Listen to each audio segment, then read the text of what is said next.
Hi there, my name is Kelly Cody Grimm. And I'm Max Grimm. And we are Creative Actors Lab. What we want to do is just talk a little bit about how you can bring creativity into your everyday life.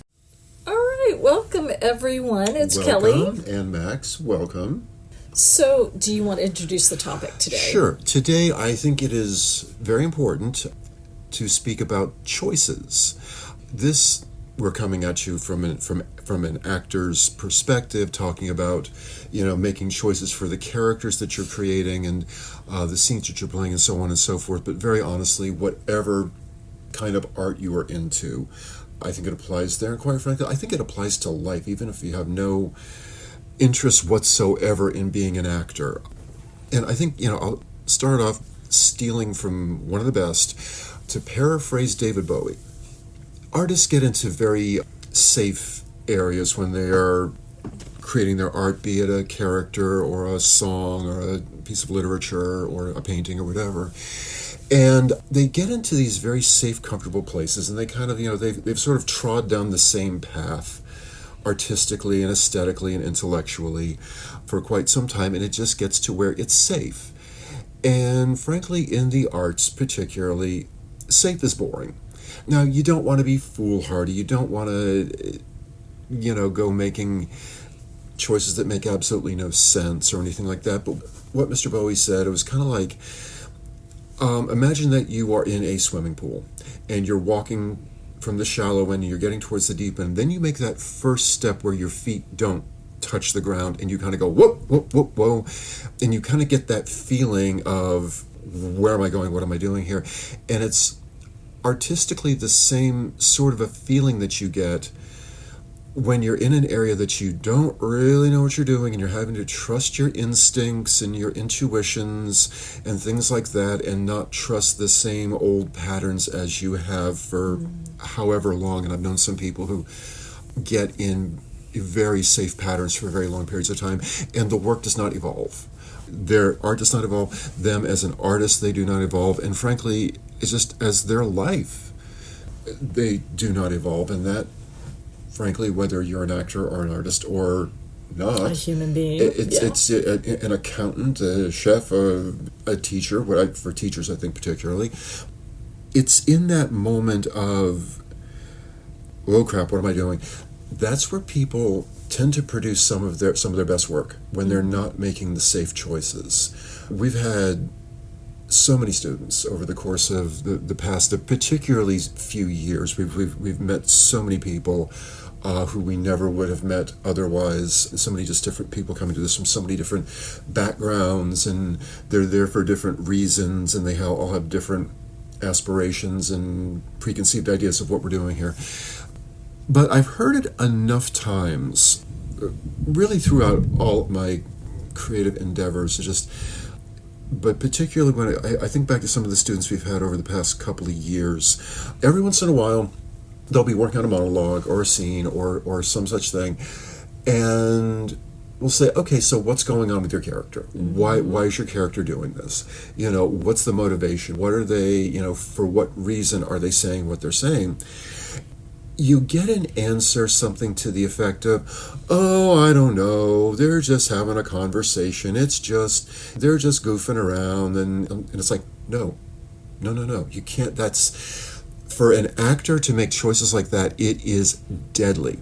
If it doesn't interest you as the creator, it's really not going to be interesting to your audience. I remember asking somebody, it's like, okay, so your character just did this, this, and this. What do you, as the creator, what do you think the consequences of this action are going to be? Oh, nothing. Okay, wrong. You cannot create art that way.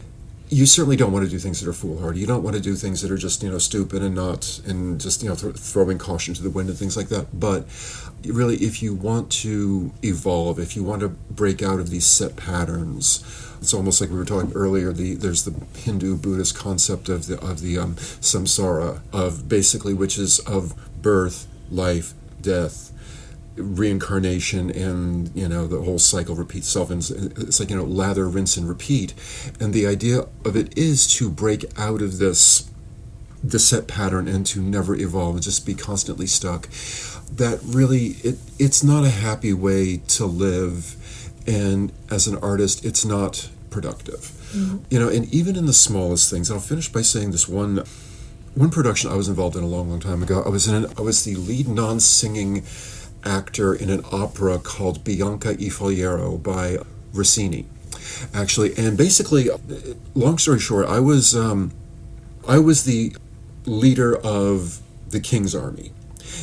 The way the story went is that me and all of my soldiers, we had just gone into this foreign land. We had invaded and we had, pillaged and taken all these treasures and riches and so forth. And I come on stage, the first thing, and I walk up to the king and the Doge of Venice and, and all these, mucky mucks. And my job was to basically come in, put down this treasure chest, and then open the treasure chest, and then we would all look inside and go, oh my God, look at all these diamonds and gold and ingots and Krugerrands and riches and cash and cryptocurrency and God knows what all. And we just had this moment, the bunch of us on stage, of like, look at all this stuff.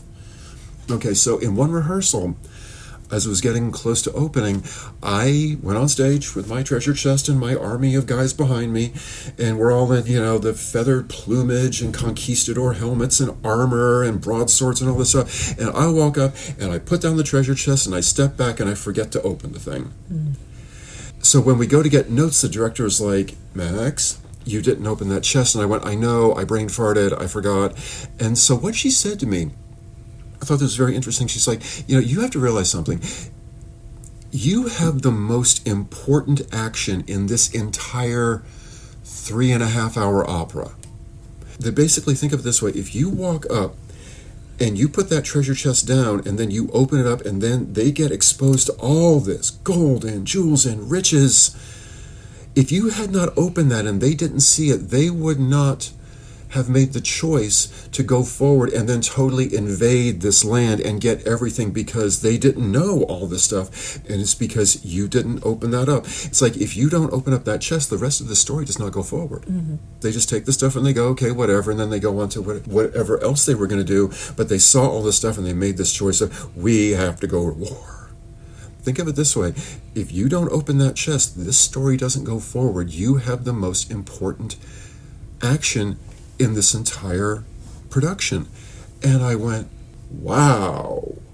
And to be honest with you, that's really what you have to do as an actor. That's what you have to do when you're creating your art, be it a character or whatever. Just even the smallest stuff is still important. There's nothing inconsequential. There's nothing that's like an oh, by the way, and it doesn't matter. When you're creating, even the smallest of details are important. They take on such magnitude. They take on such importance. And without these small details, the machine would not continue to move forward. So when you're making your choices, there's nothing unimportant. Everything means something. Everything is significant. Not everything has the major significance, but there is nothing inconsequential. There's nothing unimportant. All of your artistic choices, they all matter. They all have weight. They all have consequence. Don't squander that stuff. Yeah, I absolutely agree with that. And, and I think sometimes people too, when we talk about choices and we talk about offers and the creative choices that the universe, God, whatever your faith tradition is, a lot of times we block those creative offers because we're not sure about that choice. As I've said before, my background is decades and decades of improv. And that's, again, how I cut my teeth professionally. And so you would see that so often. You would see people when I first started performing, and particularly because women weren't really supposed to be kind of the heads of the scenes or taking over the scenes. That was the guy's job, and we were just supposed to come in as the girlfriends and stuff like that. But when you did see someone going in and trying something different, when you saw a woman and it was a Shakespearean scene or something like that, and the woman came in as a swashbuckler, it was so much fun, and the audience was so delighted by it because it was such a different choice than what you expected, rather than just kind of being Ophelia or something like that, going, oh, I suppose I should wait to get rescued. But coming in and going, I shall rescue the princess, even though I am a princess myself. And you actually kind of see that a little bit. You see that so much more now in Disney heroines over the last 30 years, where Sleeping Beauty was inert and sleeping. And now you don't have inert Snow White as well. They are active princesses. They are doing things. And that's part of making that active choice. How active am I going to be about creating something that's going to be interesting and different, and completely shifting that paradigm? Max and I also do improv for business and things to help with presentation skills. And one thing that we really emphasize is, if all you're going to do is read off a PowerPoint and the bullet points off of there, and that's your presentation, you could email that. But if you have got a compelling story, if it is something that is really different, if it is something that is your passion, that you feel like you've got to get out there, they're going to remember that.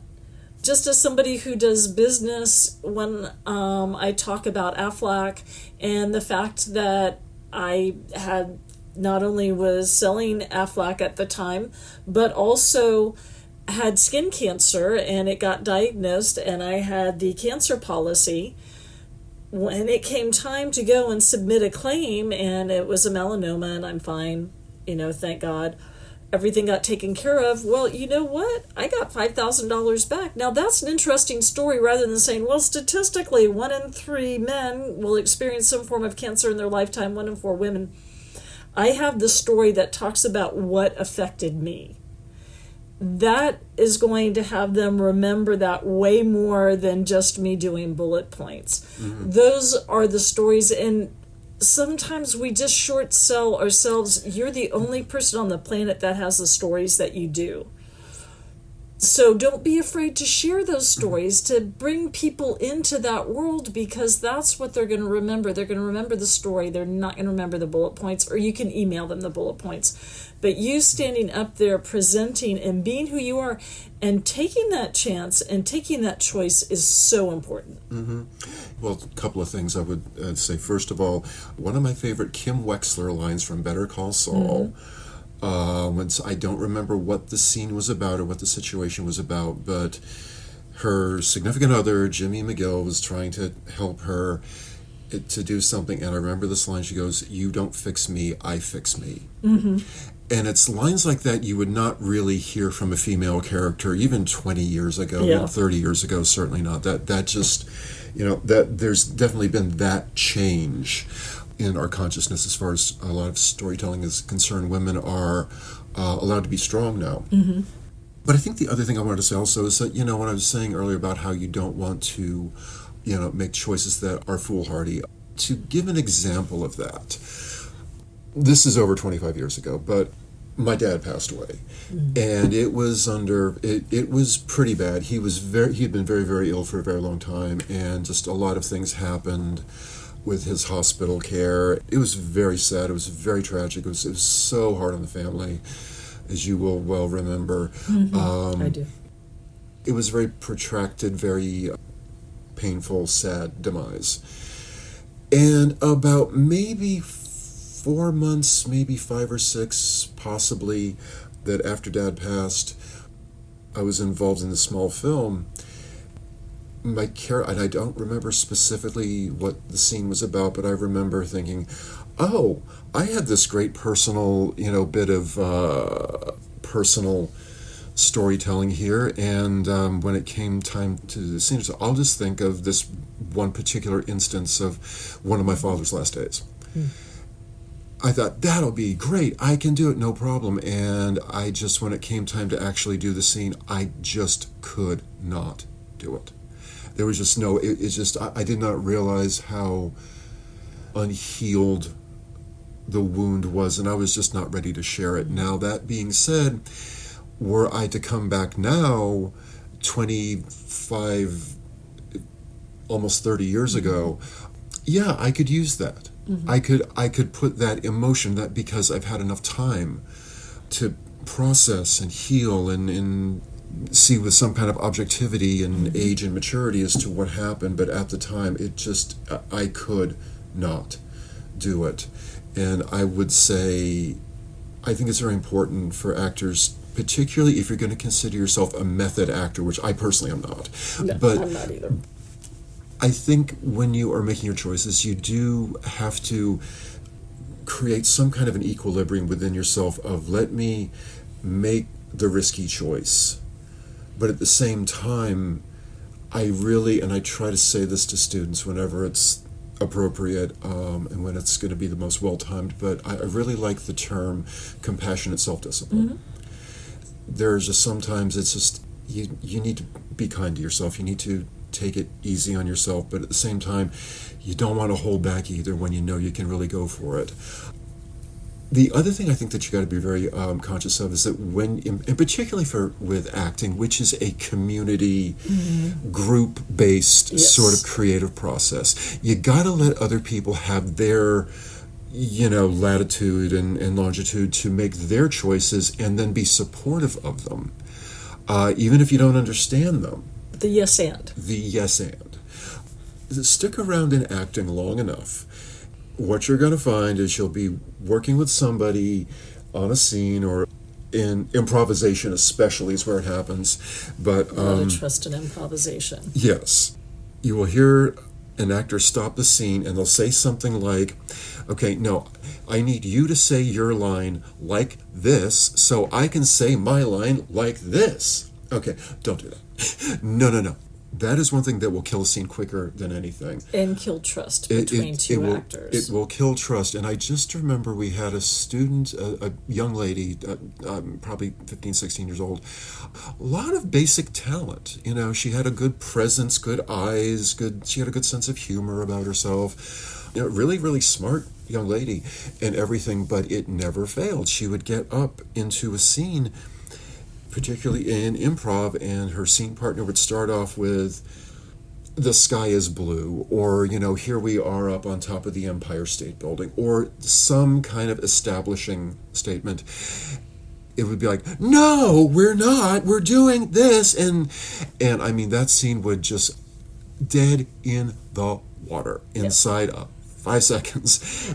The poor scene didn't even get into the shallow land. It was that dead. And so, I mean, there's, I guess, part of the whole thing that we're talking about here really has to do with trust. Trusting of yourself, trusting of your scene partner, and just trusting of the process. Uncertainty can be a very uncomfortable thing, but I will say, in all sincerity, if you're an artist, comfort zones are deadly. I had a really dear friend from years and years ago. We did a bunch of shows together. He would do the exact same performance every night. I mean, down to the gesture, down to the inflection. If he's going to say such and such line, he's got to say it with such and such inflection in his voice, and then raise his forefinger at the end. He was that in control. When you're making a movie, it's one thing. But when you're on stage, the unpredictable is gonna happen, and you really have to flow with it. And anytime that somebody either went up on a line, which happens all the time. What? In stage work? And anytime any unexpected thing happened within the course of a performance, he would just get backstage and be flustered, hyperventilating, and what is wrong with these people, and all that sort of a thing. And it's just, he really kind of made this prison for himself of, I have to know what is going to happen on stage every moment of the time, night after night after night after night. And it really, it caused him so much frustration of, he needed to figure out, what do I have control over and what do I not have control over? Abide accordingly. He would just get in this prison night after night, and rather than just letting it flow and seeing what happens, trust in yourself. Even if you're not completely sure, just follow your gut, follow your instinct, And I will tell you, just whether you want to be an actor or not, speaking from my own personal experience, anytime I have not ever listened to my gut feeling, anytime I have never listened to my intuition, I've gotten screwed. As an actor on stage or as a human being in life, you need to trust your choices. And sometimes you're going to not make the right choice, but this is how we learn. It means that you are a human being and you go forward. Our gut sometimes can process emotions and feelings faster than our brain can, because we just get that. And when you're talking about, accepting choices and offers, one of the things, I don't mean to knock on stand-up comics, but in doing improv, I would find that if you had a stand-up comic come in, because stand-up comics are used to, they've got their routine down, they know what it is that they're doing. What I would find is that trying to do scene work with somebody who's used to doing stand-up comedy was they wanted to try to find the punchline, and they wanted to try to do the tagline, and they wanted to just make sure that you could button up the scene. Well, improv doesn't always work that way. Sometimes you have a definitive end. The actors can kind of look at each other and go, and scene, and they put their hand down, and then you're like, okay, there's that mutual agreement, and there's and scene. But sometimes, just again, with stand-ups, not all stand-ups, because I've worked with some stand-ups that were really naturally good at improv, and they actually loved the freedom of not having to stick to their routine, and then they were finding a lot of different things. But that can, when you're so rigid and you just want to, you're trying to control so much, that's generally, in my experience in improv, is when you're trying to control it is where it doesn't go where you want it to. I remember doing improv with schools. There was just one point where we asked these little kids, and we like doing family shows, because what I like to do, particularly when I was training new actors in my company, it's like, you can't go blue. We've got little kids out there, so you've got to think clean and not go for what you'd normally go for. So, we're up on stage, it's family, there's a bunch of little kids, they're all excited. And so it's like, okay, could I have a relationship? And so one little voice yells out, "Mommy puppy and baby puppy." And it's like, okay, and where are they? Heaven. And okay, so this is not what you were going to get from adults that are going to say gynecologist, proctologist, single bar. So what we ended up doing was doing this lovely little scene with this mommy puppy, or this mother dog, trying to coax her baby puppy down from heaven so that it could be born. And when we finished it, that's interesting. That's really interesting. We all looked at each other, and the kids were like, "Yay, puppies!" But we all looked at each other and we went, "Whoa, that was a whole different level," because we didn't come in with any preconceived notions. Yeah, we're going to do, a takeoff on SpongeBob, or we're going to do fairy tale characters or whatever. The kids gave us something really unusual and beautiful to work with, and we accepted that offer and we went with it. And that, to me, was, I still think about it. That was probably about 20 years ago, and to me that was just a magical, magical scene. Because we as actors went, all right, we can't go blue, we can't be dirty, it's in front of kids, we're in a summer camp, let's just go for it. I just really love that we were able to do that we got out of our way, and we accepted that offer, and then that's what we created, and those were our choices. And that's the thing when I'm doing improv and you see the other actors just getting out of their way, and it's like, guys, even if you're performing, most improv actors will tell you, maybe in a show, if you're doing short form and you've got, 12 to 16 pieces in a night, 8 in the first half, 8 in the second half, out of that you may have 3 or 4 that really are good, and the rest of them are okay. But what the audience loves is that you're accepting, you're giving them suggestions, you're taking that offer, and you're creating something. Is it always going to be brilliant? No, but you have got this creation with the audience. That's what they love. That's what they want to be a part of. And that's, when I'm talking to our students, and we're doing improv, it's like that's what's important is you get all these offers all the time for ideas. You've talked about the Rick Rubin book on creativity. They're all around us, and if you're just sitting there going, nope, I've got to work on this, and I'm only taking this, and not saying, ooh, that's a good, let me write that down, I'll work on that, rather than saying, no, I've got to work on, as I've said before, that novel for 20 years that I've never finished because I'm stuck that's got to be the idea I've got to finish. What I would tell you is don't limit yourself that way, but allow yourself to really be open, because we created a really cool scene. We didn't record it. That's okay. We had that for ourselves to know and to talk about and to remember that we created this with the innocence of these children, and we just created something that was really, really cool. I'll say, I guess two last things that I personally would like to say. Pablo Picasso, to paraphrase, said something to the effect of, children are born artists. And it's not so much is that people grow into being an artist. The problem is children, we outgrow being an artist. And if you really want to see some really purely creative ideas, go work with little kids. Yes. There's no filter, there's no preconceived ideas. It's just this flowing of ideas when you get these kids playing make-believe. And frankly, acting is playing pretend, just like we all did when we were youngins running around. We all did that. And that's about as simplified as I can make it, really. It's storytelling and playing pretend. And that's what this is. I do dearly love working with little ones. I learn so much, and I'm very humbled by them.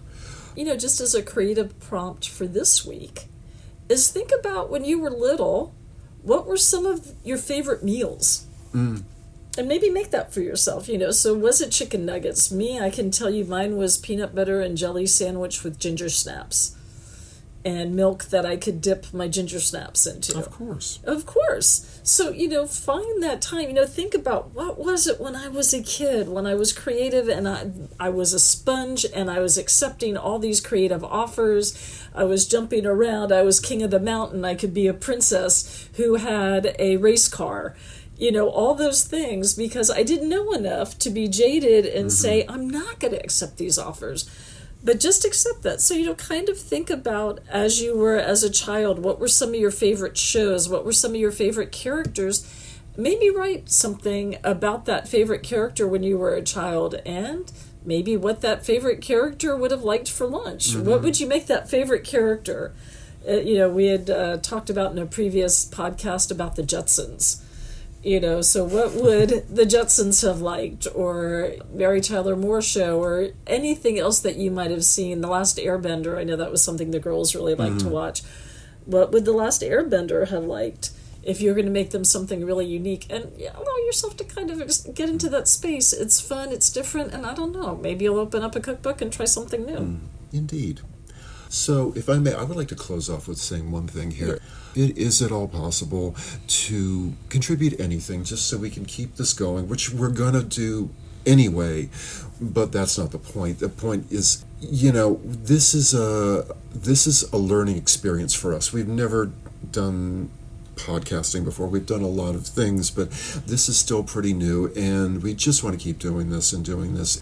If you are able to support it in any way, please do. We would be so grateful beyond a dollar amount. We don't do this to hear ourselves talk. We do it because we genuinely want to help people, and we just want to keep doing that.